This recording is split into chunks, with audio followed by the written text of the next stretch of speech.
Masuk Ramadan kerap ditandai kenaikan harga barang kebutuhan pokok. Mengantisipasi hal itu, pemerintah Kota Palembang menggelar Bazar Ramadan Digital yang berlangsung selama bulan Ramadan. Sebagai pembuka, Bazar Ramadan berlangsung di halaman kantor Kecamatan Kemuning. Bazar Ramadan menjual berbagai kebutuhan pokok lebih murah.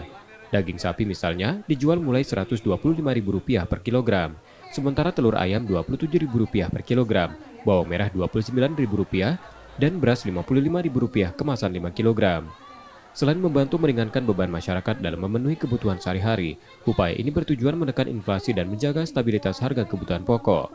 Saat ini inflasi Kota Palembang di bulan Februari berada di angka 5,44%, cenderung terkendali. Beda, ada yang 1.000, 2.000. Tapi saran kami Ibu Menteri tadi bagus. Kalau bisa jangan 1.000, 2.000, 5.000, 3.000 kan. Bedanya dari pasaran. Ya, sekali lagi ini adalah dalam rangka yang pertama menjaga kestabilan harga di Kota Palembang jangan terjadi walaupun kebutuhan meningkat di bulan puasa ini terjadi inflasi yang tinggi. Selain tunai, transaksi di bazar ini dapat dilakukan digital menggunakan KRIS. Dinas Perdagangan Kota Palembang menggandeng Bank Indonesia Kanwil Sumsel.